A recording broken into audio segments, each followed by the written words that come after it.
નમસ્કાર મિત્રો, આજે આપણે વાત કરવા જઈ રહ્યા છીએ એક એવા ગુજરાતી અભિનેતાની જેણે પોતાના અભિનયથી લાખો લોકોના દિલ જીતી લીધા છે. એક એવો યુવાન જેણે કોમ્પ્યુટર એસેમ્બલીની મજૂરીથી લઈને કોલ સેન્ટરની નાઇટ શિફ્ટ સુધીનો સંઘર્ષ કર્યો અને આજે ગુજરાતી સિનેમાનો ચમકતો તારો બની ગયો છે.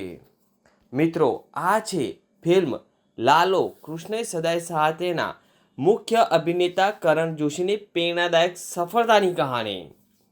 મિત્રો, આજે લાલો કૃષ્ણ સદાય સાથે માત્ર એક ફિલ્મ નથી, પરંતુ ગુજરાતી સિનેમાનો ગૌરવ બની ગઈ છે. બોક્સ ઓફિસ પર 100 કરોડથી વધુની કમાણી કરીને આ ફિલ્મે નવો ઇતિહાસ રચ્યો છે. આ ફિલ્મમાં લાલજી ધનસુખ પરમાર એટલે કે લાલોનું પાત્ર ભજવનાર કરણ જોશીએ પોતાના અભિનયથી દરેક દર્શકોના દિલમાં ખાસ જગ્યા બનાવી છે. પરંતુ મિત્રો, આ સફળતા તેમને સહેલાઈથી નથી મળી. કરણ જોશીનો જન્મ અને ઉછેર એક સામાન્ય ગુજરાતી પરિવારમાં થયો હતો. પરિવારની આર્થિક સ્થિતિ મધ્યમ વર્ગીય હતી. માતા પિતા અને મોટા ભાઈ સાથે ઉછરેલા કરણ બાળપણથી જ કંઈક અલગ કરવાની ઈચ્છા ધરાવતા હતા. 10મું ધોરણ પૂર્ણ કર્યા પછી તેમણે પરંપરાગત અભ્યાસ છોડવાનો નિર્ણય લીધો. ક્લાસરૂમમાં બેસીને ભણવું તેમને પસંદ નહોતું. ત્યારબાદ તેમને હાર્ડવેર એન્જિનિયરિંગનો કોર્સ કર્યો અને જીવન નિર્વાહ માટે સંઘર્ષ શરૂ કર્યો. તેઓ પોતાના મિત્ર સાથે કોમ્પ્યુટર એસેમ્બલીનું કામ કરતા હતા. ક્યારેક ભારે સીપીયુ અને એસએમપીએસ ઉચકીને તડકામાં ગ્રાહકોના ઘરે પહોંચાડતા. લોકો મજાક ઉડાડતા, ટોણા મારતા અને કહેતા કે ભણવાનું છોડીને શું કરી રહ્યો છે. પરંતુ કરણ જોશીએ હાર માની નહીં. પછી તેમણે એક કોલ સેન્ટરમાં લગભગ 1 વર્ષ સુધી નાઇટ શિફ્ટમાં નોકરી કરી. આખી રાત જાગવું અને રોજની એક સરખી જિંદગી જીવવી તેમના માટે મુશ્કેલ બની ગઈ હતી. અંદરનો કલાકાર કંઈક અલગ જ કરવા માંગતો હતો. અને પછી તેમના જીવનમાં આવ્યો સૌથી મોટો ટર્નિંગ પોઈન્ટ.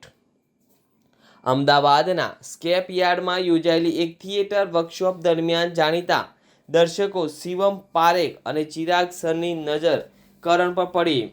પહેલીવાર સ્ટેજ પર ઊભા રહીને કરેલા તેમના અભિનયે સૌને પ્રભાવિત કરી દીધા. એ જ ક્ષણે કરણને સમજાયું કે તેમનું સાચું સ્થાન અભિનયની દુનિયામાં છે. વર્ષોના સંઘર્ષ અને મહેનત પછી તેમને મળી ફિલ્મ લાલો કૃષ્ણ સદાય સહાયથી. આ ફિલ્મમાં તેમના જીવંત અભિનય અને માસુમિયત દર્શકોને મંત્રમુગ્ધ કરી દીધા. શરૂઆતમાં ફિલ્મની કમાણી સામાન્ય હતી, પરંતુ લોકોના અદ્ભુત પ્રતિસાદને કારણે ફિલ્મ રેકોર્ડ બ્રેક સફળતા મેળવી.